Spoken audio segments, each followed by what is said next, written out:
Membahas tentang, saya mau ngomongin judulnya agak-agak kurang chemistry ini sama saya mah. Kita membahas tentang kok gitu.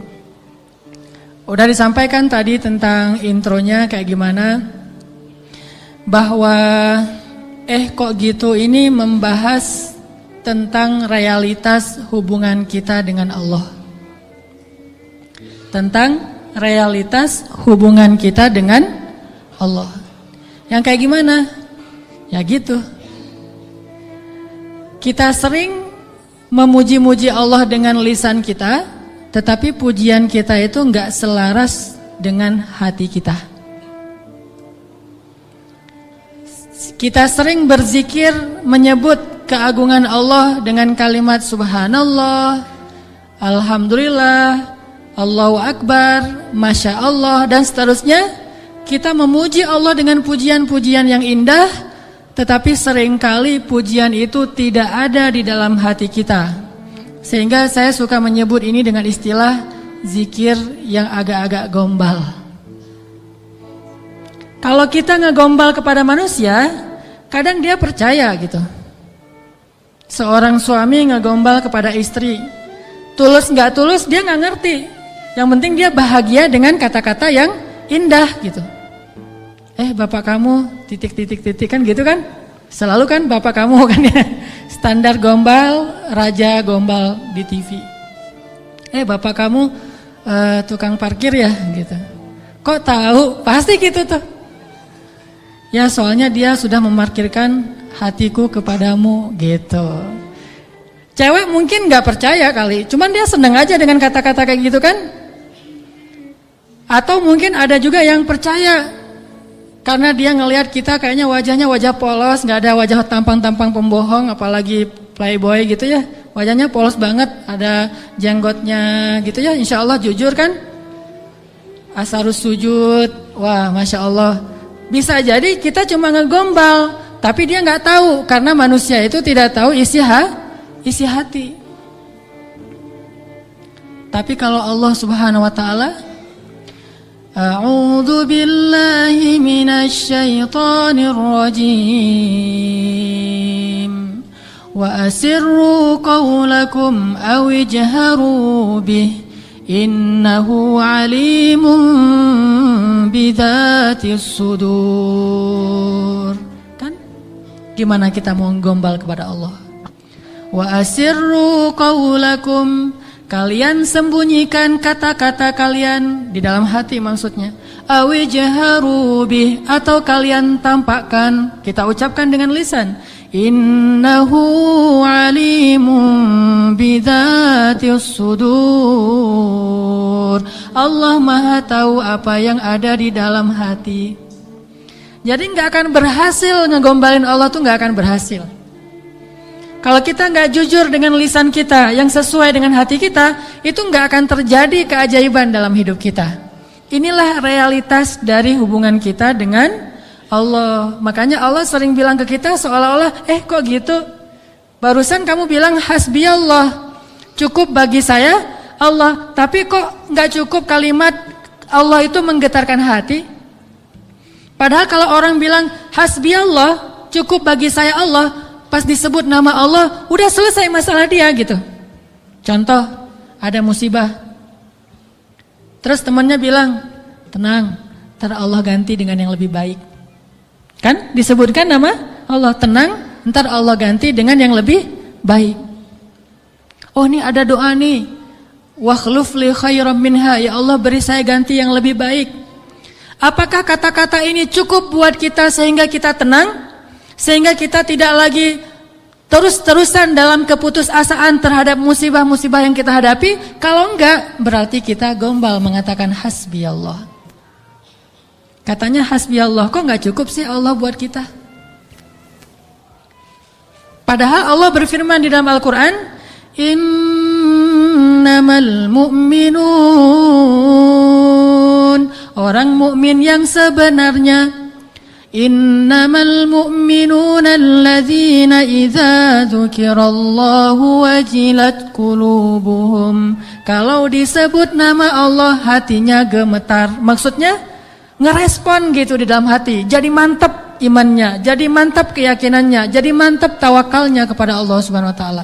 Benar enggak sih hasbiyallah? Coba. Kalau lagi bete, lagi ilfil, lagi enggak mood aja nih, lagi sedih, lagi galau berat, yang buat bete, ilfil, galau berat kita itu reda apa? Jujur ya. Apakah sholat? Apakah jalan-jalan? Apakah makan-makan enak? Apakah main game? Apakah dengar musik? Apakah nonton film yang baru keluar? Mana yang paling gampang buat bete kita hilang? Itu jujurnya tuh.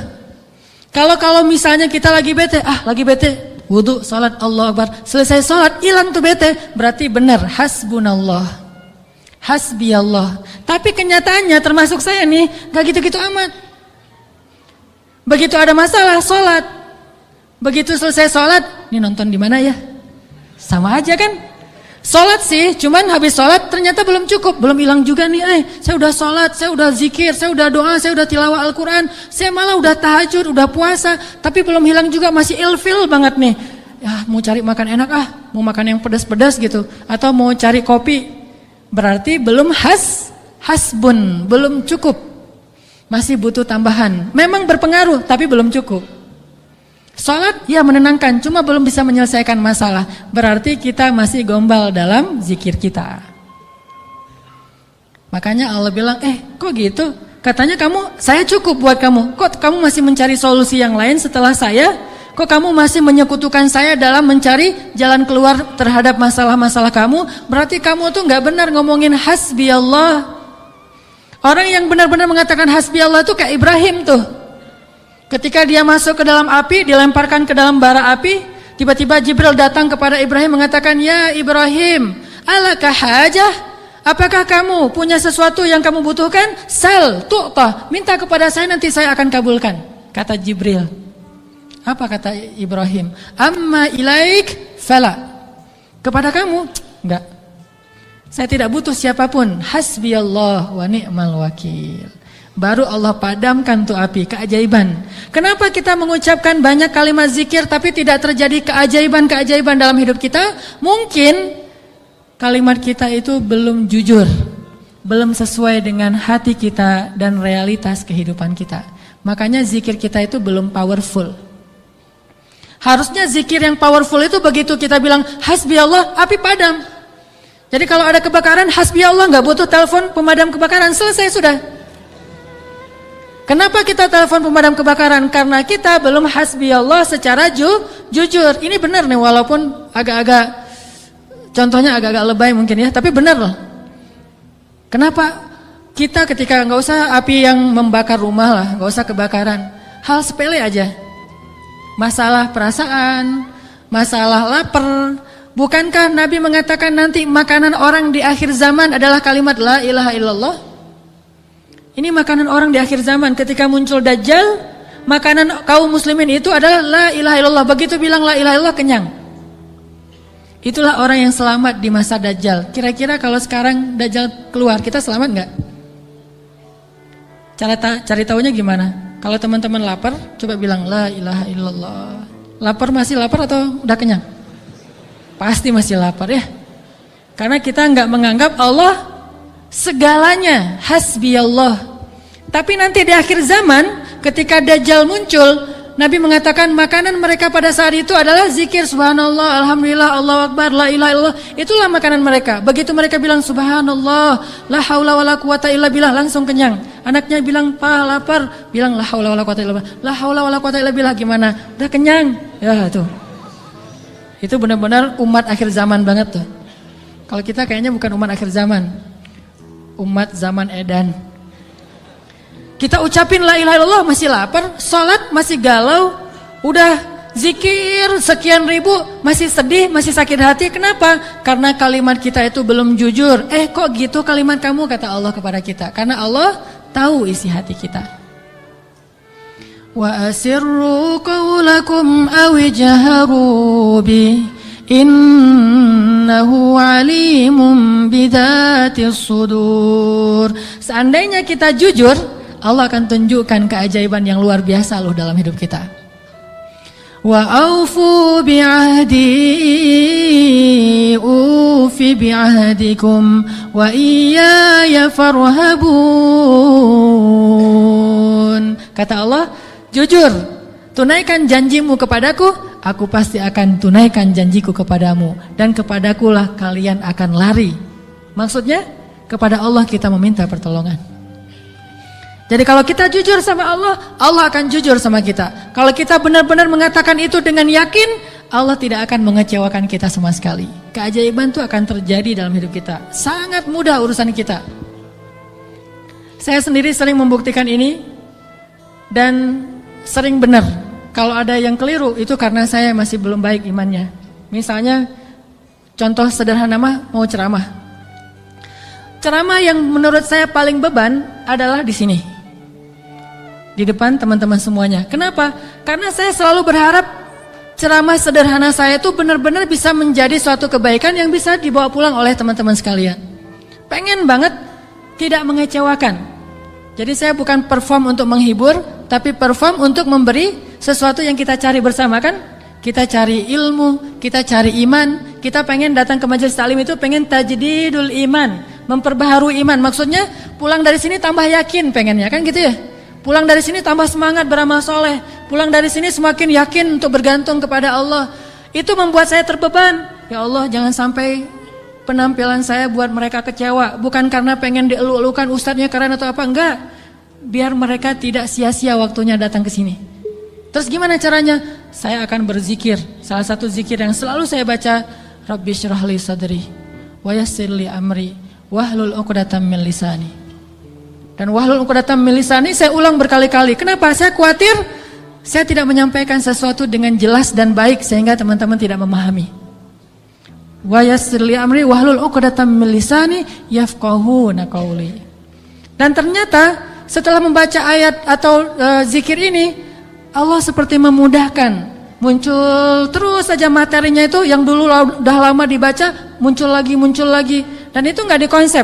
Teman-teman bisa nanya kepada orang-orang dekat saya, teman atau istri saya jarang konsep materi ini, malam ini mau bahas ini, terus nyusun dulu, apalagi buat slide, itu bukan saya banget lah. Modalnya tuh benar-benar saya mengonsep materi, mencari bahan, itu ketika saya di Mesir dulu, itu masa-masa mencari bahan. Sekarang bukan masa mencari bahan, masa memahami realitas untuk menawarkan bahan ini loh. Dulu di Mesir nyari bahan baca dengerin terus saja selama 6 tahun. Sekarang diingat-ingat, yang mana ya? Yang ini. Oh ya, sampein. Artinya doa Rabbi syrah li sadri itu benar-benar memudahkan urusan. Termasuk kalau misalnya kita lagi ada masalah sama seseorang.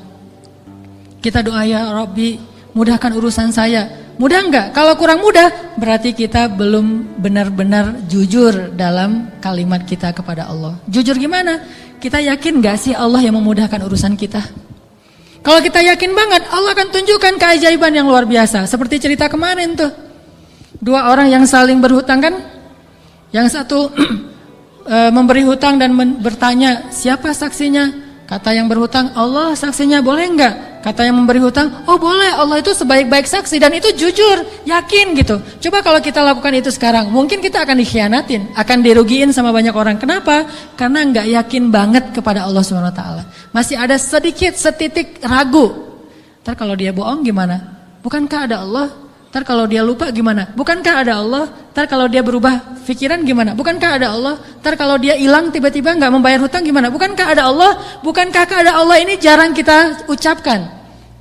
Kita masih ragu walaupun kita mengatakan hasbiyallah, hasbunallah. Makanya jarang ngelihat keajaiban. Padahal kalimat itu kalimat-kalimat yang mukjizat, powerful. Sebagian mungkin pernah dengar cerita Imam Hasan Al-Basri. Tahu Imam Hasan Al-Basri? Salah satu ulama generasi tabi'in, generasi kedua. Ceritanya Imam Hasan Al-Basri ini pernah bikin seorang gubernur Baghdad namanya Hajjaj. Hajjaj ini gubernur yang sangat jahat, sering membunuh orang soleh, termasuk sahabat Nabi pernah dibunuh sama dia. Imam Hasan Al-Basri pernah bikin gubernur Hajjaj itu tersinggung. Kapan? Ketika Imam Hasan Al-Basri diundang ke rumah gubernur Hajjaj bersama beberapa ulama yang lain, beberapa tokoh masyarakat, diundang ke rumah barunya, istana gitu. Jadi Raja Hajjaj ini suka bikin istana terus pamer. Ngundang nih. Diundang orang-orang penting, minta semacam testimoni gitu, minta komentar. Jadi kalau bahasa kita mah ngeposting di sosial media, terus nunggu gimana menurut kalian. Jadi yang komennya tuh macam-macam ditungguin sama dia. Nanya ke setiap orang yang tamu yang diundang, gimana menurut kamu istana saya? Rata-rata mengatakan ini bagus, istana pertama yang saya lihat yang paling indah segala macam. Bahasa-bahasa memuji lah. Dan gak jujur. Begitu giliran Hasan Al-Basri, ya Syekh Hasan, gimana menurut Syekh tentang istana saya?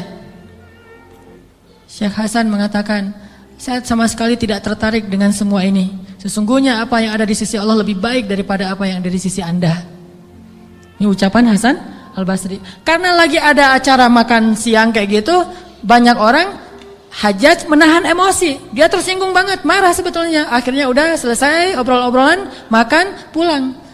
Saat pulang, Raja Hajjaj mengutus 2 orang prajurit untuk menangkap Hasan Al-Basri di tengah jalan. Suruh bawa balik lagi ke istana. Mau dia apa? Mau dipancung. Karena dia suka mancung orang soleh. Tangkap tuh Hasan Al-Basri. Di tengah jalan didatangi pengawal raja, kemudian dibawa lagi ke istana, mau dipancung. Begitu Hasan Al-Basri berhadapan dengan Hajjaj, Hasan Al-Basri kemudian berdoa di dalam hatinya. Yang tadinya Hajjaj marah besar, pengen bunuh Hasan Al-Basri, pengen memancung Hasan Al-Basri, tiba-tiba pas ngelihat wajah Hasan Al-Basri, Hajjaj ini berubah seperti orang yang kena hipnotis. Tiba-tiba dia tersenyum, tiba-tiba dia jadi orang yang humble, hangat banget, langsung memeluk Hasan Al-Basri. Selamat datang wahai Syekh, selamat datang, duduk.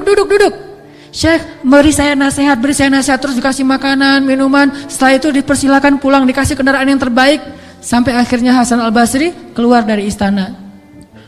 Ketika di tengah jalan, pengawal-pengawalnya Hajjaj bertanya kepada Hasan Al-Basri, ya Syekh, kami tadi diutus oleh raja menangkap Anda agar Anda dipancung karena raja tersinggung dengan obrolan tadi ketika makan siang. Dan raja dalam keadaan marah besar. Tapi begitu bertemu dengan Anda, tiba-tiba dia berubah, jadi baik, jadi kasih sayang, jadi luluh, emosinya jadi reda. Apa yang Anda lakukan kepada dia? Apakah Anda punya sihir? Kata pengawal. Kata Hasan Al-Basri, saya tidak pakai sihir. Terus apa? Saya sebelum bertemu dengan Hajjaj, tadi saya berdoa. Apa doanya? Ya Rabbi, Engkaulah yang menggenggam hidupku. Kepadamulah aku berserah. Ya Rabbi, padamkanlah amarah di hati Hajjaj, sehingga aku selamat sebagaimana Engkau mendinginkan api kepada Ibrahim sehingga dia selamat. Ini yang dibaca oleh Hasan Al-Basri. Ya Allah, padamkanlah amarah di hati Hajjaj sehingga aku selamat dari kezalimannya sebagaimana Engkau menyelamatkan Ibrahim dari api yang panas. Tiba-tiba Allah padamkan marahnya. Ini namanya zikir, doa powerful. Kenapa? Karena hati Hasan Al-Basri itu benar-benar bergantung kepada Allah itu 100%, gak ragu sama sekali. Gimanapun pengawalnya banyak, tidak membuat dia ragu kepada Allah. Allah lebih besar. Gimanapun kuatnya Hajjaj, tidak ragu kepada Allah. Allah maha kuat. Sehingga kalimat yang sesuai dengan hati, Allah tunjukkanlah keajaiban kepada Hasan Al-Basri. Langsung luluh, langsung berubah dari marah menjadi sayang kepada Hasan Al-Basri. Kenapa kita jarang melihat keajaiban? Karena ucapan kita itu belum selaras dengan hati kita. Gak yakin-yakin amat sama Allah. Sering bilang la haula wala quwata illa billah, tapi kita masih yakin ada kekuatan lain yang mempengaruhi hidup kita. Padahal kata Nabi kepada Ibnu Abbas, kalau semua orang berkumpul dan ingin menolong kamu, mereka tidak dapat menolong kamu kecuali dengan seizin Allah. Kalau mereka semua berkumpul ingin mencelakai kamu, mereka tidak bisa mencelakai kamu kecuali dengan ketetapan Allah. Allah, Allah, Allah, di tangannya lah segala kebaikan, di tangannya lah segala kerajaan. Tabarakalladzi biyadihil mulk wa huwa ala kulli syai'in qadir. Percaya enggak kita dengan ayat itu? Jawab dengan hati kita masing-masing. Kalau kita percaya, baru terjadi keajaiban dalam hati kita. Pernah menghadapi orang marah? Pernah? Sering kan? Siapa yang marah? Istri? Tahu gimana kalau istri lagi marah? Oh, belum tahu ya? Ya udah deh, ganti contoh. Orang tua deh, orang tua. Saya lupa aja nih kalau saya di hadapan para jomblo fisabilillah. Kalau istri lagi marah, padamkan marahnya itu bukan dengan hadiah dunia dulu. Itu buat kita ragu sama Allah dan mengandalkan materi. Pas marah, tunjukin. Mau ke Lombok, Bali, Jogja, atau Maldives. Pasti dia pilih Maldives tuh. Pas dia pilih Maldives, kita nangis. Kenapa? Dananya gak cukup. Makin marah dia tuh. Jangan nawarin materi dulu untuk meredakan marah seseorang. Karena kita akan bergantung kepada materi itu. Ternyata ampuh. Kalau dia marah, saya kasih tuh brosur. Brosur doang. Kalau lagi marah, nonton yuk. Pelan-pelan reda marahnya, berarti efektif. Nonton cukup bagi saya.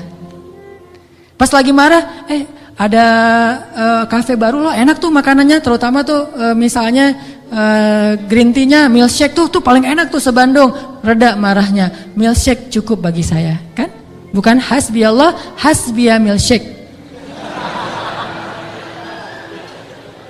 Kenapa bisa gitu? Karena ketika kita mau meredakan marah seseorang itu kita menggunakan materi. Atau menggunakan bahasa-bahasa ngegoda, ngerayu, gombal tadi. Tapi kan lama-lama agak-agak habis juga ya bahan menggombal ya. Harus buka, jadi teman-teman bisa ke Gramedia mungkin beli buku dengan judul Kumpulan Gombal-Gombal Efektif. Udah teruji, banyak yang menggunakan gombal ini dan berhasil meredakan amarah. Mungkin, tetapi itu berarti kita tidak mendapatkan yang paling luar biasa. Sehingga suatu saat kita akan kewalahan sendiri. Berapa sering kita bisa memberikan materi, memberikan brosur, memberikan kafe, memberikan nonton, memberikan hiburan, entertain segala macam. Berapa sering? Coba sesekali ketika menghadapi seseorang yang marah, andalkan Allah.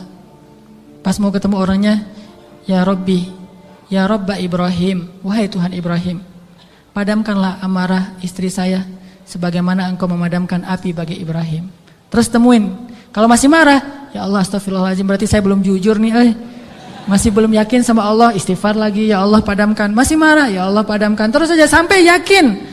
Kalau kita yakin itu berubah loh, benar-benar berubah. Kalau enggak bisa langsung, bertahap, tergantung iman. Ada orang yang imannya baru redam amarah seseorang itu 1 jam, berarti imannya iman 1 jam.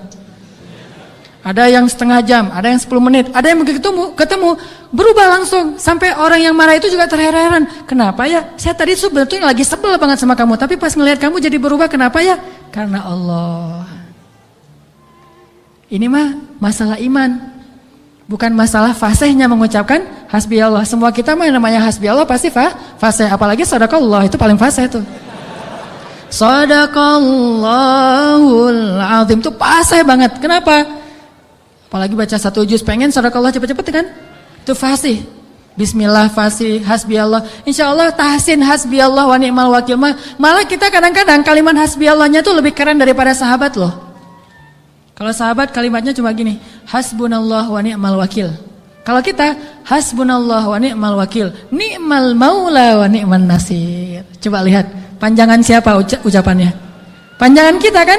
Sahabatnya cuma sedikit, Ibrahim lebih sedikit lagi, hasbiyallah, segitu doang. Kita rame, oh jangan cuma hasbiyallah, tambahin dong, jangan terlalu irit-irit dalam berzikir. Rame aja di broadcast soal panjang pendeknya zikir, tapi dua-duanya gak powerful, gak ngaruh. Yang bilang hasbiyallah wa ni'mal wakil sama aja. Yang bilang hasbiyallah wa ni'mal wakil, ni'mal maula wa ni'man nasir, diulang 33 kali, tapi gak ngaruh. Kenapa? Karena gak jujur. Hanya fasih di lisan, tetapi tidak fasih di hati. Harusnya kayak Imam Hasan Al-Basri, begitu dia katakan demikian, doanya langsung berubah. Termasuk doa tadi, Allahumma ajurni fi musibati wa akhluf li khairan minha, ya Allah, beri saya pahala dalam musibah saya, beri saya ganti yang lebih baik. Selama apa sih Allah kasih kita ganti? Di situ kita bisa mengukur keimanan kita. Kalau begitu kita berdoa langsung dapat ganti, itu imannya ajaib tuh. Kalau kita berdoa tunggu gantinya sebulan kemudian, itu imannya standar. Kalau kita udah berdoa tapi nggak diganti-ganti, berarti kita bermasalah, nggak yakin-yakin amat sama Allah. Pengen nggak begitu berdoa langsung Allah menunjukkan keajaiban? Kita pengen aja nggak berani ya, karena kita nggak percaya bisa. Kita mau mengatakan pengen, itu aja kita nggak berani karena menganggap itu nggak realistis. Masa sih bisa? Bisa kalau kita yakin kepada Allah. Kalau kita nggak yakin, kalau kita bilang nggak bisa, kalau kita ragu bahwa Allah bisa menunjukkan ajaib kepada kita dalam hitungan detik, terus kemana kalimat kun fayakun? Masalahnya kita nggak yakin untuk bilang pengen, begitu doa langsung Allah kabulkan. Itu aja kita ragu. Kenapa? Kita nggak percaya itu bisa terjadi dalam hitungan simsalabin abrakadabra. Kita nggak percaya itu bisa terjadi dalam satu kalimat kun. Makanya tidak ada kun dalam hidup kita. Gimana caranya? Belajar yakin kepada Allah seutuh-utuhnya. Masih ingat juga dengan kisah seorang bapak datang kepada Rasulullah curhat dan minta tolong. Dia bilang, "Ya Rasulullah, putra saya ditawan oleh musuh dan mereka meminta tebusan 100 dinar. Kalau saya nggak ngasih uang 100 dinar, putra saya akan dipenggal, akan dibunuh ya Rasulullah. Sedangkan saya orang miskin. Jangankan 100 dinar, 100 dinar itu mungkin sekarang sekitar 250 juta. Mahal. Saya nggak punya uang sebesar itu ya Rasulullah. Untuk makan aja susah. Terus gimana ini ya Rasul?" Waktu itu Rasulullah juga nggak punya apa-apa untuk diberi. Sahabat-sahabat banyak yang keluar negeri untuk berdakwah, sehingga orang-orang kaya kayak Utsman, Abdurrahman lagi nggak ada. Terus nolongnya gimana nih? Nabi kasih satu zikir. Kata Nabi, "Pak, banyak-banyak mengatakan la haula wala quwata illa billah." Bapak percaya? "Oh percaya ya Rasulullah." Pulang dia tuh. Coba kalau kita digituin, "Ya insya Allah ya Rasul, tapi duitnya gimana Rasul?" Tetap aja kan? Udah minta zikir, minta duit. Yang konkret dong Rasul kalau kasih zikir, kalau kasih solusi. Zikir itu solusi paling konkret. Justru yang lain itu nggak konkret. Yang lain itu Allah tunjukkan kepada kita karena Allah sayang kepada kita. Allah tahu iman kita lemah. Kalau seandainya Allah mau memberikan kepada kita keajaiban menurut iman, mungkin kita nggak dapat apa-apa dalam hidup. Akhirnya Allah berilah kita pertolongan, jalan keluar. Cuman butuh waktu, karena iman kita juga butuh waktu. Kita taubat aja butuh waktu, ya. Untuk hijrah aja butuh waktu. Untuk taubat butuh waktu. Mau sholat aja minta tambahan waktu. Udah azan, jangan sekarang deh, ntar lagi. Gimana kita mau dapat pertolongan Allah yang sekarang? Fair gak sih kalau Allah mengatakan, "Oh ntar lagi ya hambaku, orang kamu juga barusan sholatnya juga bentar lagi." Allah kasih tuh. Begitu Nabi bilang, ucapkan banyak-banyak membaca la haula wala quwata illa billah. Dia yakin langsung mengatakan, "Oh ya insya Allah, yakin gitu akan terjadi keajaiban." Bukan, "Ya ada Utsman gak Rasul?" Enggak. "Abdurrahman bin Auf rumahnya di mana ya?" Enggak nanya-nanya orang kaya. Udah aja yakin. Pulang dia tuh. La haula wala quwata illa billah. La haula wala quwata illa billah. La haula. Artinya apa? Tidak ada daya dan upaya dari makhluk. Allah lah yang maha kuasa. Pulang ke rumah, istrinya nungguin. "Pak gimana?" Udah ketemu Rasulullah. Dapat solusinya, dapat uang pinjaman dari siapa? Enggak. Terus gimana? Nabi ngasih kita solusi yang lebih baik daripada itu. Apa? Ucapkanlah la haula wala quwata illa billah. Istrinya enggak protes, langsung bilang, "Oh ya langsung la haula wala quwata illa billah." Berdua tuh la haula wala quwata illa billah. Enggak ada ya kirain duit 100 dinar. Enggak sama sekali, yakin. Begitu malam, sepanjang siang mereka la haula wala quwata illa billah, malam hari tiba-tiba putranya pulang. Enggak sendiri, bawa ternak, bawa kambing banyak tuh, domba dibawa. Ada ratusan ekor domba dia bawa pulang. Di luar, wah rame apa nih apa? Ada domba, siapa? Oh putra kita, Masya Allah. Pelukan, kangen gitu ya. "Kamu gimana bisa selamat?" Kata putranya, "Wahai ayah, ada keajaiban. Tadi, tiba-tiba ketika saya sedang diikat dan besok mau dipenggal, pengawal-pengawal saya itu tiba-tiba pada ngantuk, tertidur. Dan tiba-tiba ikatan saya menjadi longgar sehingga saya bisa melepaskan diri. Dan bahkan ketika saya mau pergi, saya kepikiran kenapa saya nggak bawa domba-domba aja sebagai ghanimah. Domba 100 ekor kira-kira berisik nggak sih? 100 ekor domba berisik nggak? Berisik kan? Berisik banget kan? Tapi seberisik itu orang yang ngawal dia tuh nggak bangun loh. Allah udah tutup telinga dan penglihatan mereka. Mereka nggak bangun sama sekali di bawah. Dan untuk ngumpulin domba 100 ekor, kira-kira butuh berapa jam? Itu bukan kerjaan yang gampang. Ngumpulin 100 ekor, digiring ke satu arah, udah gitu berisik lagi. Ada yang domba yang lari ke sana, ditarik lagi. Namanya domba kan, domba-domba yang tersesat gitu deh.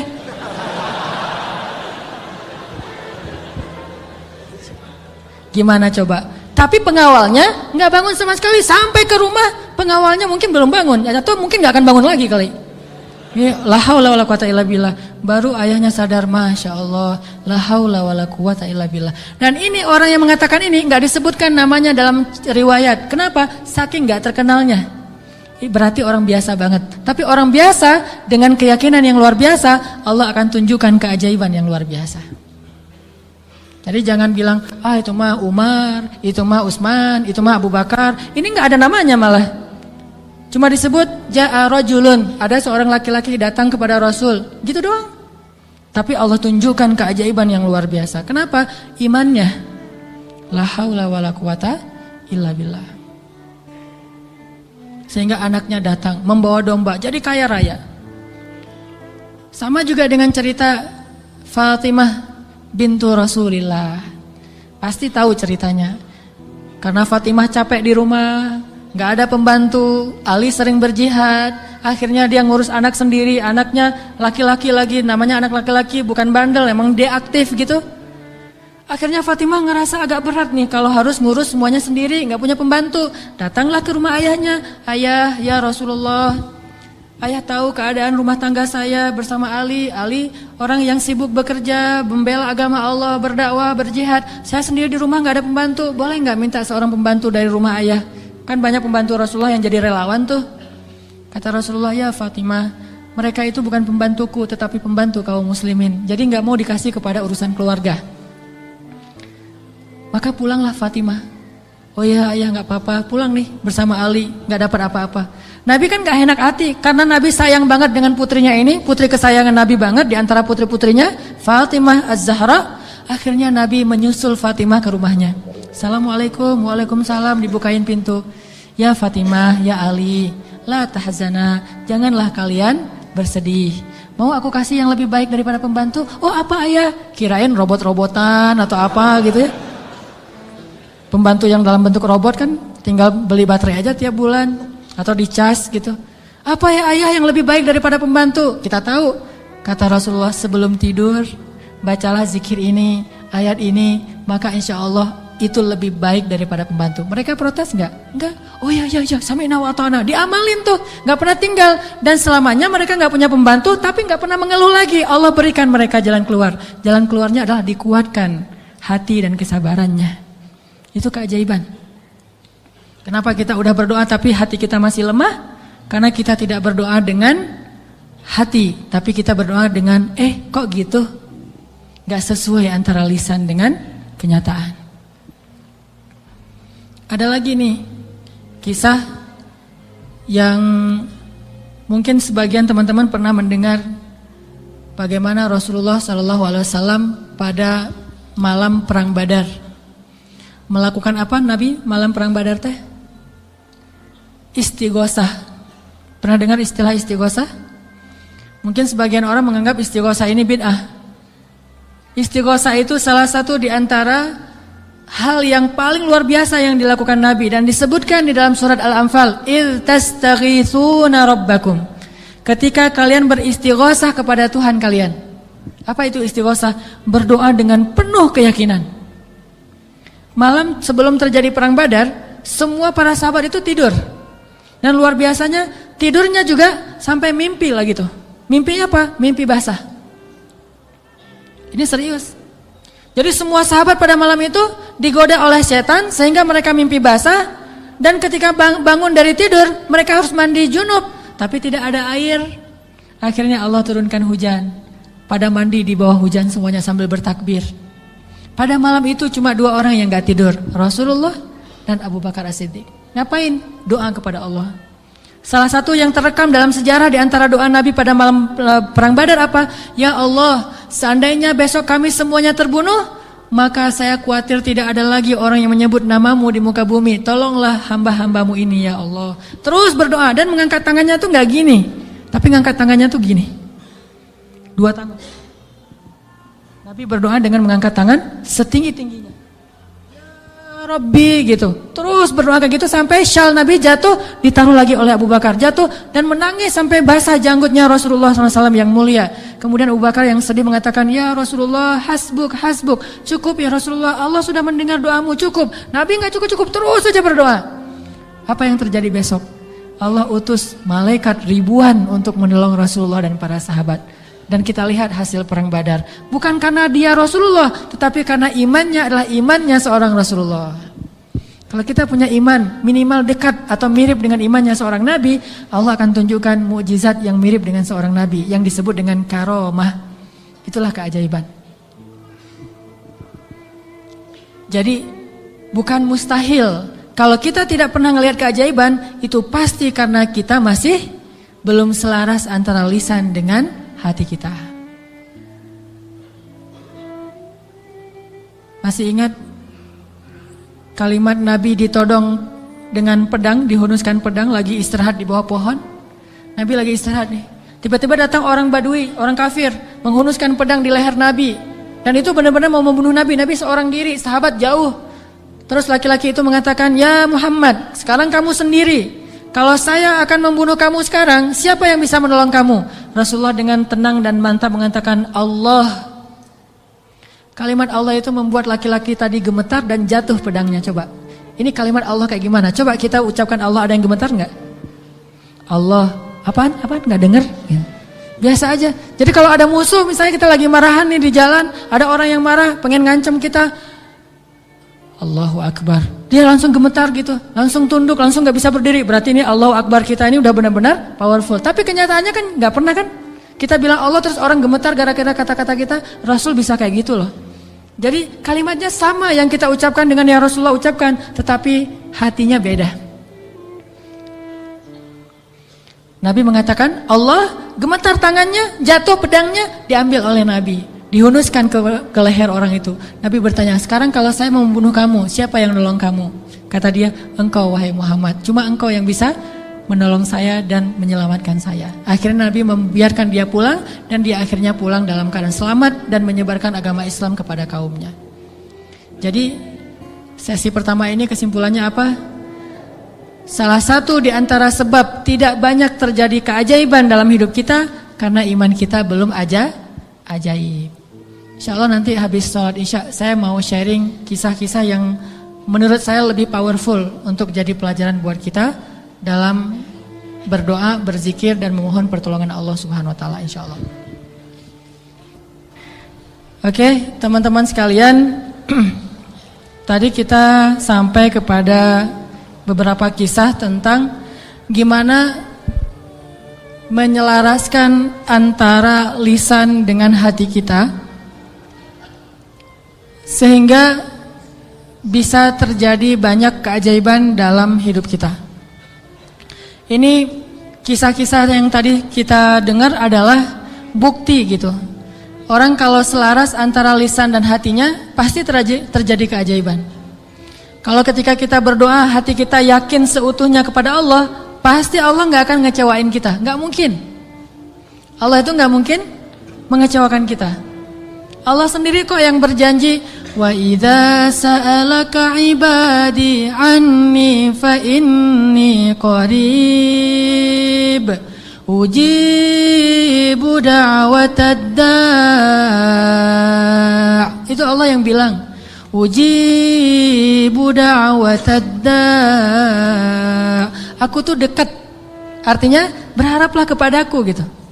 Dan aku akan mengijabah setiap orang yang meminta kepadaku. Jadi Allah sendiri yang berjanji akan menunjukkan keajaiban, mengabulkan permintaan-permintaan yang baik dari hambanya, sehingga tidak perlu kita ragu Allah gak mungkin ngecewain kita. begitu kita berdoa yang selaras di hati kita, yakin kepada Allah, Allah akan tunjukkan.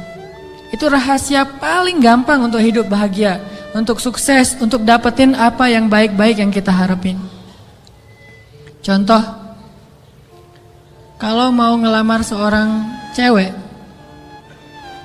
sebelum kita datang ke calon mertua, lobi dulu ke langit pemilik hati mertua. Jadi bukan dandan nomor 1, itu mah yang kesekian. Bukan misalnya bawa CV yang bagus, isi CV-nya teh. Kalau perlu tanggal lahirnya diedit biar nggak terlalu ketuaan gitu ya. Cuma diedit 1 angka doang, angka terakhir yaitu tahun. Kemudian pekerjaan, wira swasta. Kan sekarang wira swasta mah keren ya, pengusaha gitu ya. Walaupun wira swastanya masih baru merintis lah, saya mah nggak mau terlalu makin jelek nanti. Wira swasta, jualan apa misalnya, apa aja lah, apa aja dijual gitu. Yang penting tidak menjual harga diri. Wah, semuanya diedit. Itu bukan yang paling penting. Yang paling penting adalah gimana ngelobi lah langit, pakai jalur langit. Minta kepada Allah yang menggenggam hati. Begitu di depan pintu pagar, la haula wala quwata illa billah. La haula sampai 100 kali. Kenapa 100 kali? Sampai yakin banget ini Allah yang menentukan hati seseorang hamba. Bisa dibolak-balik. Bisa jadi awalnya si calon mertua ini udah punya calon sendiri buat anak yang perempuannya. Mungkin lebih tajir, mungkin lebih keren, mungkin lebih berewokan, lebih nyunah gitu ya. Kita mah seadanya. Udah pakai wak doyok juga belum tumbuh-tumbuh. Ya gimana, udah begitu takdirnya kan, terimalah kenyataan. Akhirnya orang tua, calon mertua tadi yang udah punya rasa srek kepada yang lain, tiba-tiba berubah pas ngelihat kita. Wah, ini nih calon menantu saya nih. Kita baru mau ngomong, udah tenang aja. Kamu bukan hanya akan saya berikan anak saya, juga domba-domba gitu ya. Kan la haula wala quwata illa billah. Dikasih modal nikah, dikasih mahar, disiapin semuanya, dimudahin banget. Kenapa? La haula wala quwata illa billah. Itu lebih penting daripada mahar, lebih penting daripada bawa kendaraan apa walaupun minjem, lebih penting dari apapun. Lobi Allah dulu, pemilik segala hati hamba. Itu berlaku banget. Jadi kalau selama ini masih belum beruntung, berarti kurang la haula wala quwata illa billah. Tips supaya mengakhiri masa jomblo, yakin sama Allah, banyak-banyak la haula wala quwata illah, dan berani datang kepada calon. Kalau kata seorang pelawak, kalau kita jelek, jangan takut untuk mencintai seorang perempuan, karena yang takut itu harusnya yang dicintai, kan gitu ya. Kita mah nggak usah takut, yang dicintai yang takut. Yang datang ke saya kok wajahnya gini. Tapi itu mah cak lontong. Jarine cak lontong. Oke. Sama juga kalau misalnya seorang istri pengen membujuk suaminya. Membujuk ngapain nih? Membujuk tambahan saldo. Ini udah akhir bulan nih, tanggal 31, pakai la haula wala quwata illa billah. Itu ngaruh banget. Sambil senyum, sambil la haula wala quwata illa billah. Oh, ngerti mah, besok ditransfer gitu ya. Gak usah bilang, "Pak, uang bulanan," gak usah. Bilang aja la haula wala quwata illa billah. Lobi Allah sehingga dia jadi sayang sama kita, dikasih lebih. Jalan ke mall, lobi Allah supaya dia sayang sama kita, dikasih lebih. Jadi dibeliin apa. Ini semuanya karena kita yakin sama Allah yang maha kaya. Saya pernah dulu di tablik. Awal-awal saya dulu hijrah dari hidup gak jelas menjadi agak jelas. Saya waktu SMA juga masih belum jelas. Suka sama cewek tapi gak pernah disukai. Mungkin saya mirip dengan kata-kata cok lantong tadi kali ya. Suka, alhamdulillah gara-gara saya gak diterima, akhirnya saya gak pernah pacaran. Itu bukan karena saya gak mau pacaran, karena nasib aja. Jadi akhirnya gak bisa pacaran. Nah, pas sudah jelas gara-gara datang jamaah tablik berdakwah di sekolah saya. Akhirnya saya masuk ke tablik yang khuruj 3 hari, 40 hari. Di tablik itu ada pelajaran tauhid yang menurut saya bagus ya, inspiring gitu. Kalau kita lagi makan nih, kan makannya tuh rame-rame tuh, pakai talam gitu kan, makan rame-rame. Terus ada petugas khidmat namanya yang ngasih-ngasih lauk, nasi, ikan segala macam. Jadi SOP di tablik, kalau kita lagi makan, mau minta tambahan makanan, nasi, ikan atau lauk, itu nggak boleh minta kepada yang khidmat. Kita ngomong, Allah, ikan, Allah, datang tuh ikannya. Wah ini ikan, Masya Allah, Allah kasih datang ikan. Di situ belajar tauhid tuh.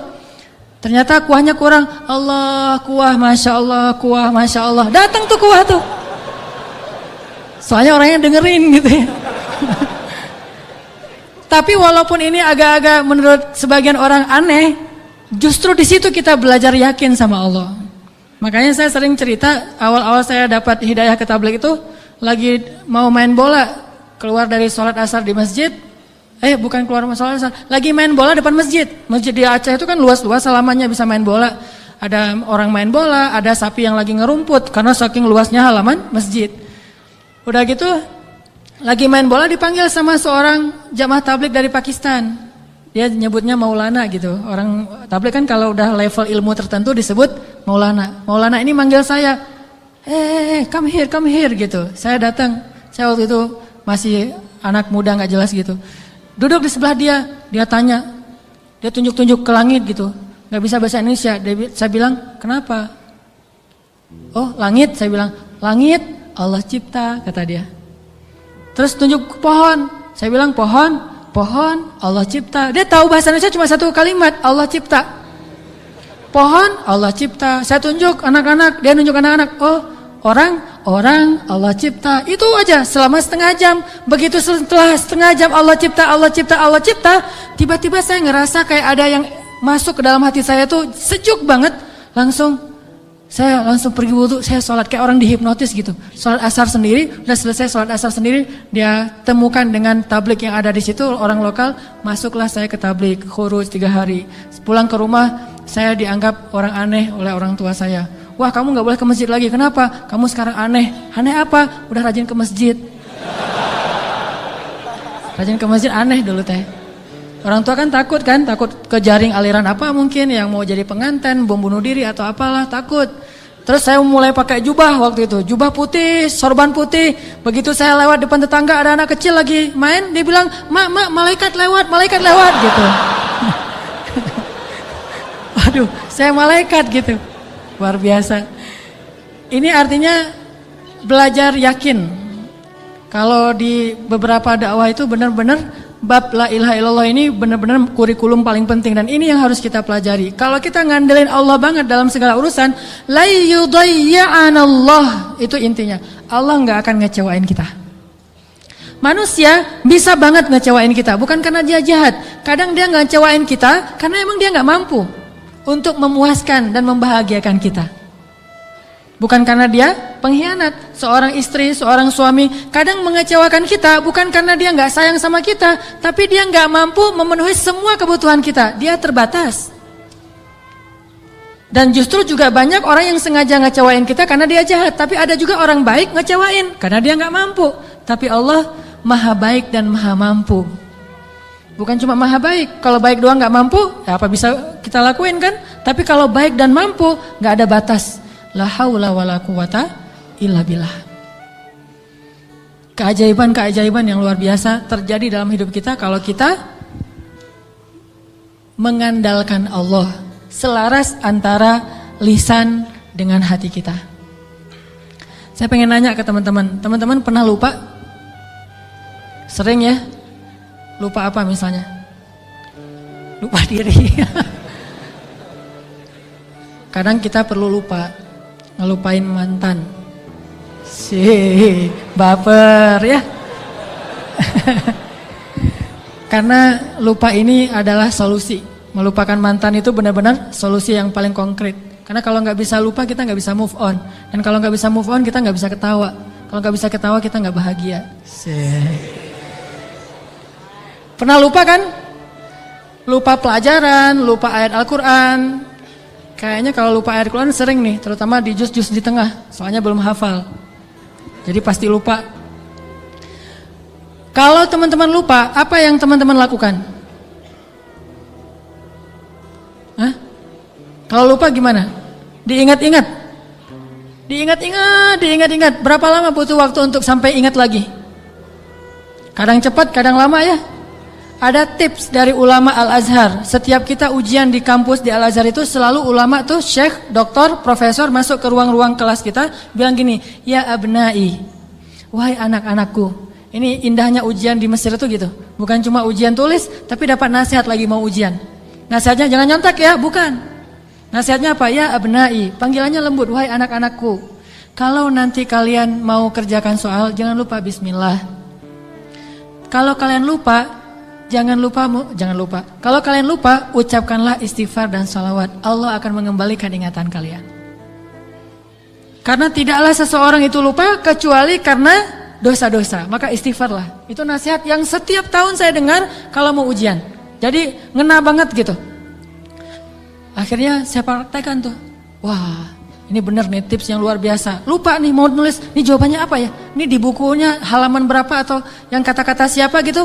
Astagfirullahaladzim, Allahumma sholli ala Sayyidina Muhammad. Ingat. Kadang-kadang juga nggak ingat sama sekali, udah berkali-kali sholawat. Soalnya bukunya belum saya baca. Wah ini nggak ingat-ingat ini. Kan ada masa-masa iman naik dan turunnya. Kalau lagi turun buku nggak dibaca, pede banget baca judul-judul doang gitu. Baca daftar isi. Jadi cara belajar cepat tuh baca daftar isi. Nanti kurang lebih kayak gitulah dikarang-karang aja gitu. Akhirnya nilainya harus di remedial diulang. Padahal udah selawatan masih remedial. Kenapa nggak belajar? Kalau kita lupa, coba deh uji iman kita dengan istighfar dan salawat. Kalau belum ingat juga berarti iman kita masih lemah. Lupa nama si fulan, siapa ya? Duh lupa namanya. Astagfirullahaladzim, Allahumma sholli ala Sayyidina Muhammad. Langsung ingat. Itu berarti insya Allah udah bisa ngandelin zikrullah dalam hidupnya. Kalau belum bisa, berarti banyak-banyak istighfar. Andalkanlah Allah, la yudayyi'akallah, maka Allah tidak akan mengecewakan kita. Mau teman-teman pengen kalau misalnya ngelamar seorang cewek langsung diterima tanpa syarat? Mau? Serius? Gimana caranya biar terjadi keajaiban dalam hidup kita? Pengen ini, alhamdulillah dapat. Segala kebaikan yang kita pengenin dapat gitu. Pengen punya anak, Allah kasih anak. Ya Rabbi, wahanal azmu minni, washta'ala ar-ra'su shayba, walam akun bidu'aika Rabbi syaqiyya. Ya Allah, saya sudah tua, rambut saya sudah beruban, tapi saya nggak pernah berputus asa dalam berdoa kepadamu. Fahabli min ladunka waliya, yarithuni wa yarithu min ali Yaqub waj'alhu rabbi radiyya. Langsung Allah bilang, ya Zakaria, inna nubashshiruka bi ghulam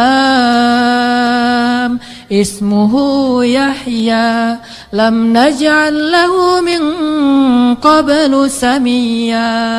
Ya Zakaria, langsung Allah kasih jawaban. Bergembiralah Zakaria, kamu akan punya anak laki-laki dan namanya saya kasih nama, bukan kamu yang cari di Google. Saya kasih nama, siapa namanya ya Allah? Yahya, dan tidak ada anak seperti dia sebelumnya. Solehnya luar biasa.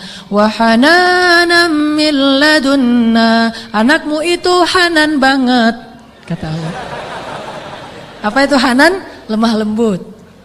Wa hananan min ladunna wa zakatan, anak yang terpelihara dari dosa. Wa taqiyya, hanan at-taqi, lembut dan mudah-mudahan bertakwa, cenah gitu ya. Itu sifat Nabi ya, Nabi Yahya. Wa barram biwalidayhi, berbakti kepada kedua orang tua. Tuh, Allah langsung kasih sifat-sifatnya, bukan cuma anak terus ntar terserah orang tuanya, enggak. Allah udah beri dia sifat yang sangat mulia. Dari apa itu? Dari yakin. Belum pernah kecewa dalam berdoa. Padahal berdoanya tuh lama loh, tapi nggak pernah kecewa. Dan Allah tunjukkan betapa Allah tidak mengecewakan hamba-hambanya. wa barran biwalidayhi wa lam yakun jabbaran 'asiyya. Dia anak yang berbakti, tidak pernah berlaku kasar dan tidak pernah berbuat dosa. Bayangin, anak gak pernah berbuat dosa sampai akhir hayatnya. Yahya alaihissalam.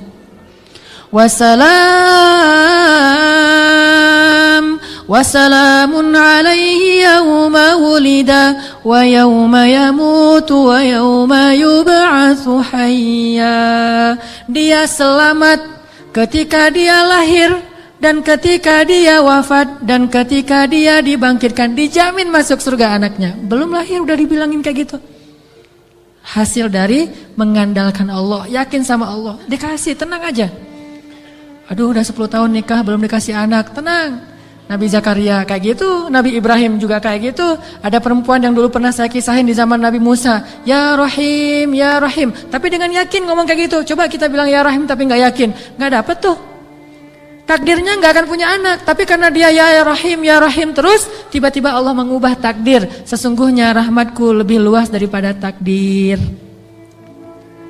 Andalkan Allah. Gimana caranya biar kita dapat keajaiban? Buat Allah percaya sama kita.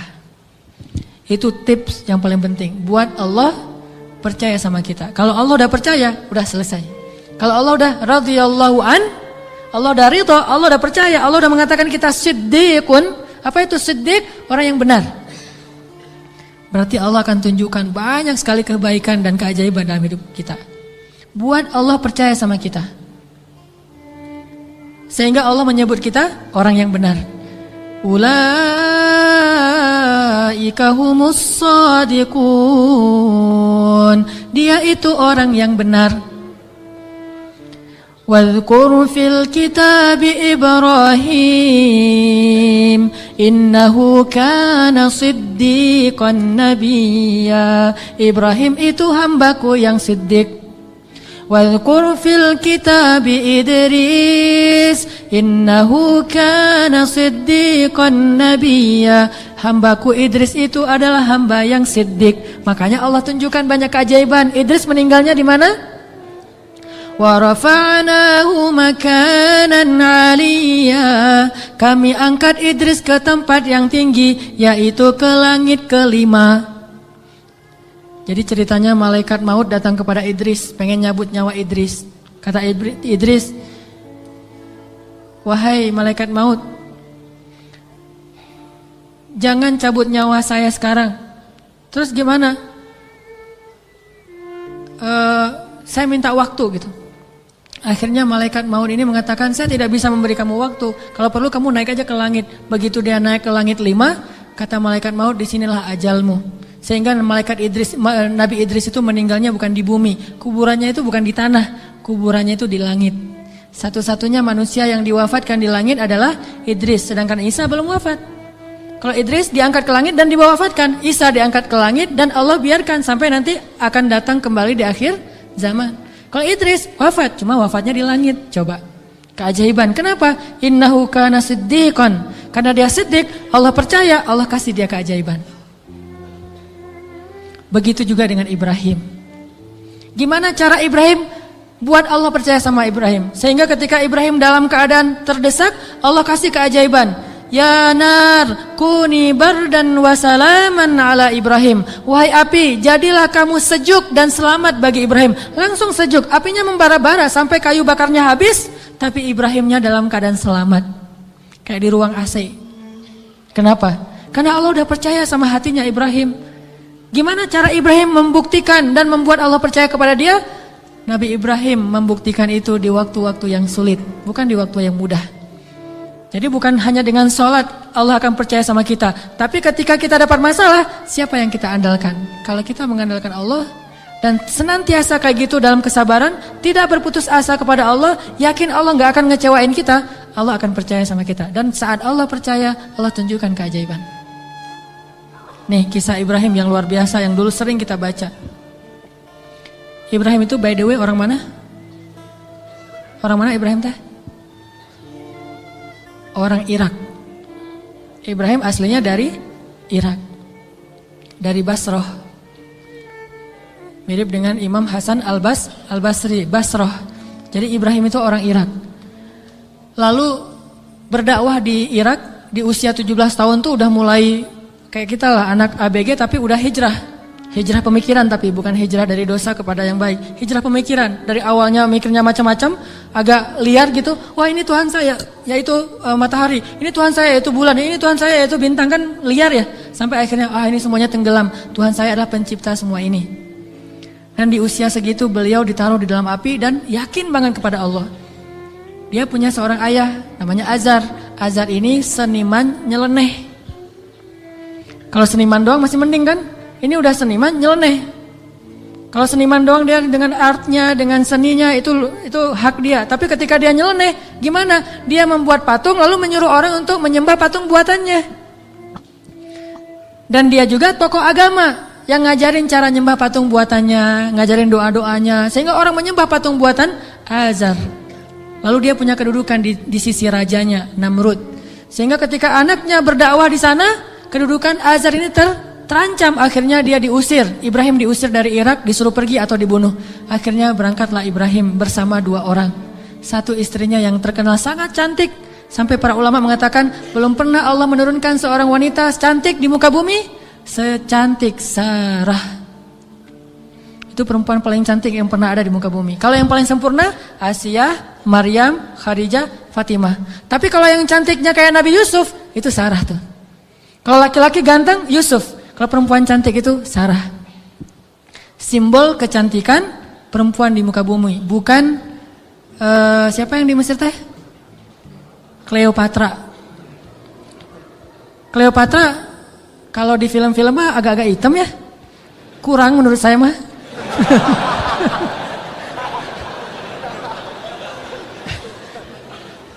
Kalau Sarah itu benar-benar cantik tuh. Simbol kecantikan wanita di muka bumi. Nanti kalau punya anak jangan lupa kasih nama Sarah. Sarah. Nah, ditemani oleh Sarah, istri tercantik, dan seorang murid yang kelak juga jadi nabi, namanya Lut alaihissalam. Lut masih muda, masih ABG, baru belajar kepada Ibrahim. Jalan nih bertiga dari Irak menuju ke Palestina. Di tengah jalan lewat Mesir, Raja Mesir jatuh cinta kepada Sarah, namanya juga cewek cantik. Untung gak ada adegan ngiris tangan kayak Yusuf ya. Ngelihat Sarah, wah gitu. Enggak, karena dia bukan nabi. Tapi cantik banget, sampai raja aja yang di Mesir banyak cewek cantik, tapi masih jatuh cinta kepada Sarah. Saking cantiknya Sarah. Begitu tahu Sarah adalah istrinya Ibrahim, akhirnya raja jadi segan, gak berani. Soalnya Ibrahim terkenal dengan kebijaksanaannya, kearifannya, ilmu yang luas. Sehingga lama-lama malah rajanya merasa takjub kepada Ibrahim. Karena tahu ilmu Ibrahim yang sangat banyak, ini menurut sebagian riwayat. Ini riwayat yang terakhir saya baca, ternyata yang paling kuat. Akhirnya raja ini menitipkan salah satu putrinya kepada Ibrahim yang kita kenal dengan nama Hajar. Ternyata Hajar itu menurut sebagian ulama, ini penelitian terakhir, bukan budak Mesir. Hajar itu putri raja. Raja ini punya puluhan anak dari banyak istri karena mereka tidak ada syariat, tidak ada 1, 2, 3, masna wa thulatsa wa ruba'. Adanya asyarah, isyrun, salasun, 10, 20, 30. Istrinya banyak gitu. Sehingga anaknya ratusan. Salah satu di antara anaknya yang perempuan, putrinya namanya Hajar. Dan Hajar ini putri kesayangan Raja Mesir. Dititipin kepada Ibrahim untuk jadi apa? Nyantri di rumah Ibrahim, belajar kebijaksanaan dari Ibrahim. Dititipin nih. Hajar juga cantik, tapi tetap Sarah paling cantik. Berangkat ke Palestina, bertiga sekarang, berempat. Ibrahim, Hajar, Sarah, Hajar dan Lut.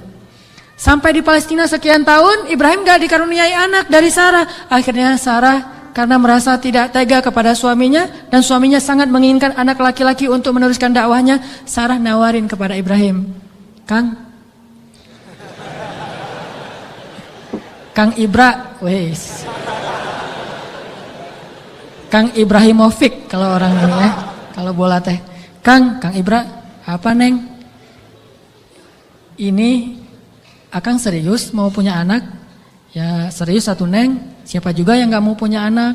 Ini mah kalau disundakan. Gimana kalau Akang nikah lagi? Tuh Neng jangan bercanda tuh Neng gitu. Malu-malu gitu ya. Ini senang nih cerita yang gini-gini nih. Padahal saya bukan mau ngomongin ini ya tentang la haula wala quwata illa billah, cuman agak-agak banyak gimmicknya. Jangan bercanda, udah nggak usah ngomong yang gitu-gitu, nggak lucu. Ini emang nggak lucu Kang, serius. Sambil menitikan air mata ya. Enggak. Terus maksudnya gimana? Gimana kalau dengan Hajar? Hajar udah belajar lama dengan Ibrahim dan udah ketahuan oleh Sarah Hajar ini perempuan yang soleha, yang baik, yang bijaksana, cocok insya Allah untuk Ibrahim dan dia lebih muda jauh. Akhirnya Nabi Ibrahim meminta petunjuk dari Allah. Kalau di kita mah sholat galau teh ya, istikharah. Sholat galau dulu. Kalau dulu Nabi Ibrahim minta petunjuk Allah, akhirnya Allah menyetujui. Ya udah, Sarah udah dapat petunjuk dari Allah. Gimana jawaban Allah? Ya aku sih terserah kamu.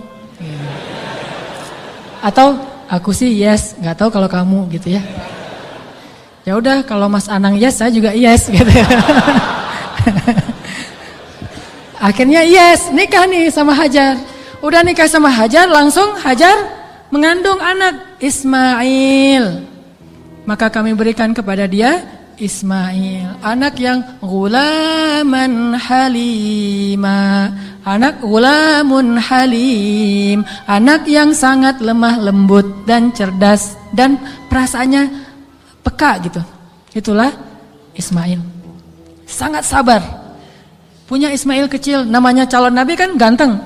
Nih by the way lagi ya, nggak ada nabi yang jelek. Semua nabi itu keren. Maka insya Allah dai-dai juga para pewaris Nabi harus keren. Ini maksudnya apa sih? Nabi itu semuanya keren gitu ya. Jadi jangan pernah ngebayangin ada Nabi yang biasa-biasa aja, tua, jelek. Semua Nabi itu keren-keren karena dia dutanya langit. Kita duta produk aja cari artis yang paling keren kan? Apalagi Allah nyari dutanya langit. Keren. Ismail kecil tuh udah luar biasa. Aura kenabiannya tuh udah kelihatan. Sehingga akhirnya membuat Sarah, ini mungkin ada benarnya juga. Kata orang dulu, kalau pengen punya anak, maka suaminya suruh nikah lagi, punya anak, nanti kepancing, yang pertama akan punya anak. Ternyata Sarah akhirnya hamil juga kan. Nah Ismail kecil, Ibrahim senang banget punya anak laki-laki, digendong-gendong kayak Nabi Muhammad aja, naik ke atas punggungnya, dibawa kemana-mana, dibangga-banggakan kepada orang, ini anak saya laki-laki, Ismail anaknya Hajar segala macam. Dan banyak tetangga memuji-muji Hajar. Nah ini nih, masalahnya bukan di suami istri, tapi di tetangga yang bikin istrinya cemburu. Sarah mah pasti awalnya niatnya baik, gak akan cemburu. Tapi gara-gara tetangga, Hajar hebat ya, udah punya anak ganteng, mirip banget dengan Hajar gitu-gitu. Akhirnya Sarah kan jadi panas juga lama-lama tuh. Nah wajar, akhirnya Sarah mengusulkan, janganlah tinggal dengan serumah dengan saya udah gak tahan. Hening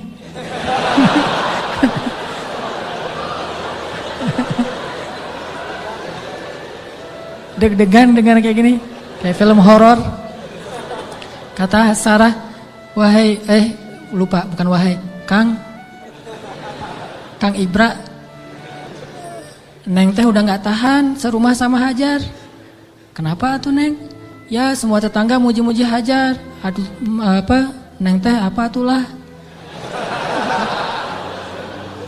Oh ya udah, minta lagi petunjuk Allah. Akhirnya Allah kasih perintah. Perintahnya apa? Pindah rumah, tapi nggak tanggung-tanggung, pindah kota, pindah negara dari Palestina ke Saudi Arabia, dulu namanya Bakkah. Wahai Ibrahim, bawa Hajar dan anakmu ke sebuah lembah Bakkah.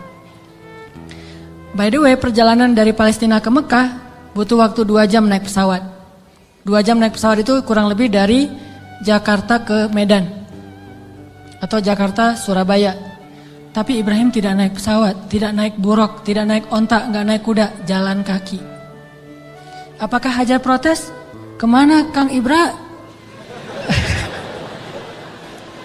Pokoknya ikut aja lah, gitu. Oh iya, udah ikut aja. Nggak pernah nanya kemana, ini saya aja tadi nanya. Nggak pernah nanya kemana ya Ibrahim, nggak. Kata Ibrahim, ya Hajar, dapat perintah dari Allah, kita ke lembah Bakkah. Ikut, ya sami'na wa ata'na. Gak pernah nanya kemana, gak pernah naik apa, terus bekalnya gimana, terus gak ada rest area di mana aja, di kilometer berapa, enggak, udah aja jalan gitu. Coba bayangin suami bawa istri, kadang-kadang kesasar muter-muter, istrinya langsung, wah papa gak tahu jalan, pakai ini atuh GPS. Gak sabar ya. Atau suami ngajak jalan kemana gitu, udah mama turun di mall ini aja, nanti dijemput lagi gitu kan. Minta dijemput di mall. Kalau Hajar enggak, mau naik apa, kemana, sami'na wa ata'na kepada suami. Ini supaya Allah percaya sama Ibrahim dan Hajar. Jalan kira-kira dari dari Jakarta ke Surabaya jalan kaki berapa lama? Atau naik skateboard aja deh. Jalan kaki berapa lama? Tebak aja deh. 1 bulan ya. Perjalanan 1 bulan. Gak ada rest area sama sekali. Makanannya apa yang dibawa sebagai bekal? Roti keras yang kalau dimakan itu harus direndam dulu dengan air. Saking kerasnya roti supaya awet gitu. Jadi kalau udah sampai di oasis kecil, Nabi Ibrahim turun duduk bersama istrinya, bersama bayinya, rendam roti dulu sambil ngobrol-ngobrol. Wah, padang pasir. Ya iyalah, apalagi gitu. Direndam nih roti sampai akhirnya rotinya udah agak lembut, makan. Hajar ngasih ke anaknya. Udah gitu jalan lagi sebulan, bayangin. Nggak pernah nanya kemana sih Ibrahim, ini nyasar kemana sih kita, nggak bawa peta gitu, nggak sama sekali, jalan aja. Sami'na wa ata'na. Begitu sampai di sebuah lembah yang kata Allah, biwadin ghairi dhi zar'in 'inda baitikal muharram. Di sebuah lembah yang tidak ada pohon apapun. Pohon yang di tempat lain di padang pasir aja tumbuh, ini nggak tumbuh sama sekali saking tandusnya. Udah sampai di lembah itu, kemudian Ibrahim mengatakan, disinilah tempat kita. Ini rumah kedua kita. Hajar nggak pernah banding-bandingin. Rumah Sarah enak tuh di Palestina. Kok saya ditaruh di sini? Enggak. Udah, oh iya, tinggal di sini teman Ismail. Dan nggak ngomong-ngomong juga ini gara-gara Hajar, gara-gara Sarah nih. Nggak nyalahin Sarah, nggak nyalahin Ibrahim. Sami'na wa ata'na. Buktikan itu biar Allah percaya sama kita. Kalau Allah percaya, Allah nggak akan ngecewain kita. Sami'na wa ata'na. Ya Ibrahim, ya. Tinggal di situ aja. Baru 3 hari tinggal di situ, akhirnya Ibrahim mengatakan di satu pagi, ya Hajar, aku harus kembali ke Palestina. Baru di situ Hajar tanya, setelah sebulan gak nanya apapun, taat aja. Baru ketika mau ditinggal di lembah yang gak ada air sama sekali, cuma ada air di dalam tempat dari kulit yang mereka punya, dan itu hanya bertahan 1 hari lagi. Tiba-tiba Ibrahim bilang mau pergi ke Palestina lagi. Baru di situ Hajar bertanya dengan lembut sekali, ya Ibrahim, kenapa kamu meninggalkan kami di sini? Nanyanya gitu. Mendengar pertanyaan ini Ibrahim gak tega dan langsung pergi. Gak menjawab, gak ngelihat, pergi aja. Melihat suaminya pergi, anaknya lagi digendong. Ibrahim Hajar gak pernah mengatakan, kamu tega sama saya? Kalau kamu tega sama saya minimal jangan tega dong sama bayi saya. Sinetron banget ya. Ini sama bayi saya nih, bayi kita Ibrahim. Ini hasil cinta kita berdua gitu kan. Enggak sama sekali, enggak baper lah. Iman tuh mengalahkan baper. Ya Ibrahim, kenapa engkau tinggalkan kami di sini? Cuma sesingkat itu pertanyaannya, lembut lagi tuh, dan enggak marah-marah. Pokoknya kalau kamu pergi jangan balik lagi. Enggak gitu. Ibrahim enggak tega. Akhirnya Ibrahim jalan aja. Begitu agak jauh Ibrahim jalan, baru Sarah nanya dengan pertanyaan yang benar. Allahu amaraka bihadza? Apakah Allah yang menyuruhmu begini? Allah, jadi kalau A-nya panjang itu artinya apakah Allah? Kalau Allahnya pendek berarti Allah aja. Jadi kalau kita azan jangan Allahu Akbar, Allahu Akbar. Apakah Allah Maha Besar? Itu salah ya. Makanya A-nya jangan kepanjangan, kecuali bertanya Allah, A itu apakah? Makanya Hajar bilang Allahu amaraka bihadza? Apakah Allah yang menyuruhmu begini ya Ibrahim? Baru Ibrahim berhenti dan mengatakan, ya. Ini setelahnya kalimatnya powerful banget. Apa kata Hajar? Idzan la yudayyi'anallah. Kalau gitu pergilah wahai suamiku, Allah enggak akan mengecewakan kami. Coba.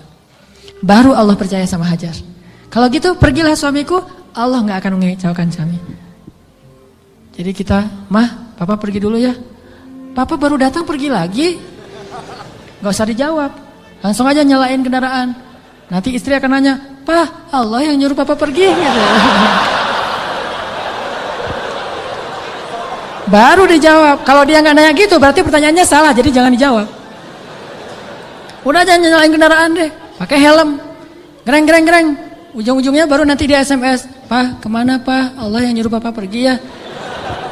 Baru kita bilang, bener mah Allah yang nyuruh. Yaitu untuk ta'lim. Kan Allah yang nyuruh kan? Ta'lim. Oh kalau gitu pergilah Pak. Selama-lamanya.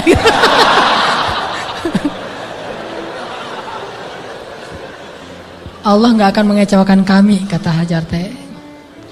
Idzan la yudayyi'an Allah. Kalau gitu Allah tidak akan mengecewakan kami. Itu kata kuncinya tuh. Dan itu nggak ngomong dengan gombal ke Allah. Allah Maha tahu isi hatinya Hajar radhiyallahu anha. Makanya Allah percaya banget sama Hajar. Akhirnya pergilah Ibrahim. Nggak ngomong, ya suamiku jangan lupa kirim SMS ya. Udah sampai di mana kan khawatir gitu. Jangan lupa kirimin bekal setiap bulan 10 juta aja, nggak usah banyak-banyak. Gitu. Nggak ada bekal. Tahu berapa lama Ibrahim meninggalkan Hajar di situ? 13 tahun. Nggak ada kabar, nggak ada apa-apa. 13 tahun. Kalau kita mah baru keluar 13 jam mungkin. Wah udah curiga nih. Gak pulang-pulang 13 jam. Jangan-jangan pingsan lagi. 13 tahun gak pulang-pulang. Hajar ditinggalkan dengan air hanya bertahan 1 hari aja. Udah gitu Hajar gendong anaknya Ismail tinggal di situ berdua aja di tengah padang pasir. Gelap banget kalau malam dingin, kalau siang panas banget. Dinginnya itu saya karena lama tinggal di padang pasir. Gini-gini saya ini orang padang pasir ya. Jadi kalau malam dinginnya tuh sampai kayak jarum nusuk-nusuk ke kulit. Itu di padang pasir, dinginnya malam. Kalau pagi, kalau siang panasnya itu kayak kita dibakar. Ekstrim, bawa bayi. Hari pertama masih aman, masih bisa minum, rotinya direndam. Hari kedua habis air, Ismail menangis. Panik kan? Ini gimana nih? Air cari di mana? Lari-lari yang kita tahu, naik ke atas bukit. Di mana ada burung yang kalau ada burung berarti pertanda ada air. Nggak ada burung, tapi ngelihat genangan air, turun lari. Karena pengen mendapatkan air buat anaknya yang masih kecil. Sayang banget sama Ismail. Pas turun lari ternyata gak ada apa-apa. Naik lagi ke bukit berikutnya yang namanya Marwah. Turun mondar-mandir. Kenapa sampai 7 kali di tempat yang sama? Saking paniknya. Ismail terus dari kejauhan terdengar suaranya menangis. Pas Hajar sampai di bukit Marwah, suara tangisan itu hilang. Mulailah Hajar was-was dan khawatir. Jangan-jangan Ismail sudah meninggal karena kehausan. Akhirnya Hajar berlari ke arah Ismail. Ketika dia mendekat, dia melihat seorang laki-laki bertubuh yang gagah gitu. Dia pakai baju jubah berwarna putih, dia pakai sorban berwarna putih, seperti saya pulang dari masjid. Malaikat, kalau ini malaikat beneran. Kalau tadi kata anak kecil, oh malaikat lewat gitu. Kalau ini malaikat beneran. Dan dia memberi minuman kepada Ismail. Dialah Jibril alaihissalam. Tapi Hajar kan nggak tahu itu Jibril, dikirain orang yang mau perdagangan manusia atau apa gitu. Datang Hajar ke arah Ismail, tiba-tiba laki-laki itu menghilang, namanya juga malaikat, tling gitu aja hilang gitu. Udah hilang, dilihat di bawah kaki Ismail ada mata air yang kita sebut Zam-Zam. Minumlah, mulailah peradaban di situ. Dan Zam-Zam ini mata air paling ajaib di dunia. Paling berkah, seberkah susu ibu kepada anaknya. Kenapa saya bilang berkah? Dia keluar sesuai dengan kebutuhan. Ketika jamaah haji ramai di kota Mekah sampai 3 juta orang, mereka tidak kekurangan air Zam-Zam. Masing-masing minum, setiap datang ke masjid minum Zam-Zam, pulang dari masjid minum Zam-Zam, pulang ke kampung halaman bawa Zam-Zam 1 liter, 5 liter, 10 liter, kan? 3 juta orang, tapi nggak pernah kurang dan nggak pernah kering air Zam-Zamnya. Keluar terus untuk 3 juta orang. Begitu musim haji selesai, Zulhijjah berlalu, berganti dengan bulan Muharram, di stoplah haji dan belum dibuka visa umroh sehingga Mekah sepi. Kalau kita umroh di waktu itu yaitu umroh transit, kita bisa cium Hajar Aswad setiap kali kita putaran tawaf. Saking sepinya, tapi air Zam-Zam tidak membanjiri kota Mekah. Kalau lagi rame, keluar banyak. Kalau lagi sedikit, keluar sedikit. Air yang sangat berkah, keajaiban dari Allah. Akhirnya tinggallah di situ. Yang luar biasa, 13 tahun tidak dijenguk oleh suaminya, Hajar nggak pernah ngejelek-jelekin ayahnya Ismail di hadapan Ismail. Kamu harus tahu, kamu nggak boleh seperti ayahmu nanti kalau udah gede. Enggak sama sekali. Ini imajinasi sejarah ya, biar kita tahu gimana sebenarnya Hajar. Saya nggak, walaupun ini agak herai tapi serius. Biar kita kebayang gimana solehahnya Hajar. Kan bisa aja normalnya perempuan akan bilang, pokoknya mama kecewa banget. Jangan sampai kamu mengulangi ini kepada istrimu. Hati perempuan. Gak pernah ngomong kayak gitu. Padahal pantas gak sih Hajar kecewa? Pantas ya, 13 tahun gak ada berita. Dan secara fikih itu udah bisa meminta cerai loh. Secara fikih udah bisa Khulu itu minta cerai kepada hakim, tapi Hajar tidak sama sekali menjelekkan Ibrahim di hadapan anaknya. Apa buktinya? Ketika 13 tahun kemudian datang Ibrahim, Ismail akrab-akrab aja sesama ayahnya, ayah gitu. Oh ini nih mah orangnya nih mah. Nah. Wah udah nih, kan Ismail udah gede, 13 tahun orang Arab mah kan beda sama kita, 13 tahun kita kan masih culun. 13 tahunnya orang Arab itu udah memimpin pasukan seperti Usamah bin Zaid, cucunya Rasulullah, cucu angkat, udah memimpin pasukan tuh 13 tahun usianya. Jadi udah gagah, dan bahasa Allah itu ketika Ismail sudah berusia sebaya, artinya udah gagah gitu. Coba, Ibrahim waktu itu usianya berapa? 101 tahun. Ketemu kakek-kakek 101 tahun. Mah, yang mana orangnya? Ini. Kan bisa aja kan? Enggak. Mah, siapa itu? Itulah ayahmu Ibrahim, wahai Ismail. Ayah, langsung datang, cium tangannya. Ayah, gitu. Enggak ada seuson sama sekali. Itu hasil pendidikan Hajar yang luar biasa loh kepada anaknya. Dan bukti yang lebih berat lagi, 3 hari kemudian Ibrahim mimpi menyembelih anaknya. Dan tahukah kita apa jawaban anak itu? Wahai ayahku tersayang. Bahasanya, ya abati. Bukan, ya terserah ayah deh. Nah, 13 tahun ditinggalin, sekarang mau nyembelih lagi. Ini bukan hasil pendidikan Ibrahim nih. Ini anak hasil pendidikan Hajar banget nih. Bukan Ibrahim yang mendidik dia, tetapi Hajar. Ibrahim mendoakan dia. Pelajarannya apa? Pendidikan anak yang paling berpengaruh itu dari ibu, tapi doa adalah dari ayah. Rabbi habli minas solihin. Ibrahim yang mendoakan dia dari langit, Hajar yang mendidiknya di bumi. 13 tahun akhirnya kata dia, ya abati, wahai ayahku tersayang. If'al ma tu'mar, lakukan apa yang diperintahkan kepada ayah. Satajiduni insyaallah minas sabirin, akan engkau dapati aku termasuk orang yang bersabar. Jadi gak mau nyusahin ayahnya dalam menjalankan perintah Allah. Dia tahu ayah yang nabi, jadi jangan sampai ayah saya susah gara-gara saya yang gak rela. Saya rela banget wahai ayah, yang penting ayah taat sama Allah. Saya akan bersabar wahai ayah. Coba kalau Ismail bilang, apa gak salah ya, kok mimpinya aneh-aneh gitu, pasti godaan setan deh, gitu kan. Atau yang lebih ekstrim lagi, ayah tega, udah ninggalin mama sekarang mau nyembelih saya. Wah ini bener nih ya, ayah nih. Pasti nih bukan nabi dan segala macam. Enggak marah-marah sama ayahnya. Udah aja sami'na wa ata'na. Ismail lah gitu. Anak seorang siddiq, anak seorang ibu yang siddiqah, anak seorang ayah yang siddiq, dan melahirkan anak juga yang siddiq. Dan itu bukan basa-basi ya, benar-benar dibawa ke sebuah jabal kurban namanya bukit di daerah Arafah. Di sana Ibrahim udah mengasah parang, golok. Ketika ngelihat golok, Ismail nggak bilang, ternyata serius ya? Kirain tadi main-main gitu. Enggak, serius. Ismail tahu, udah ditidurkan Ismail. Sebelum ditidurkan Ismail curhat dulu sama ayahnya. Ya ayah, ya abati. Abati itu panggilan lembut. Kalau yang biasa ya abi. Jadi kalau kita bilang abi itu biasa. Kalau mau lebih lembut, abati, itu lembut banget. Wahai ayahku tersayang. Ya abati. Supaya ayah tidak berat hati dalam melakukan perintah ini, tolong tutuplah wajah saya, biar ayah gak ngelihat wajah saya. Takut kasihan. Oh ya, ditutup. Wahai ayah, tutup tubuh ayah dengan kain, supaya darah saya tidak mengenai baju ayah dan dilihat oleh ibu, nanti ibu jadi sedih. Ditutup. Wahai ayah, sampaikan salam saya ke ibu. Saya sayang sekali kepada ibu. Coba gimana hati seorang ayah? Terakhir, ayah, tajamkan pisau itu supaya memudahkan saya. Berarti yakin banget kan? Gak ada sama sekali kepikiran oleh Ismail, tenanglah ntar diganti dengan domba. Gak kepikiran. Itu mah kita yang udah yakin karena udah baca buku. Dan salah lagi baca bukunya. Buku yang kita baca tuh Ismail tiba-tiba berubah jadi domba. Terus Ismailnya kemana? Kan gitu kan bukunya? Padahal gak gitu. Ismailnya dibangunkan, dombanya keluar dari bukit terus disembelih. Bukan Ismail berubah jadi domba, tetap aja anaknya. Cuma ada dikutuk jadi domba kan? Saya kayak malin kundang. Enggak, itu mah salah dalam catatan buku sejarah. Ya ayah, sampaikan salam saya ke ibu ya. Dan tolong jangan ceritakan ini dulu kepada ibu. Padahal dia tahu ibunya soleha banget dan kuat banget. Akhirnya ditaruhlah golok itu di leher Ismail. Dan Ibrahim mengatakan Bismillahi Allahu Akbar. Mau ditarik tuh. Yakin dan Allah tahu isi hati Ibrahim, mau ditarik. Ismail udah pasrah aja, udah ini terakhir kali saya hidup di dunia. Baru ketemu 3 hari dengan ayah saya.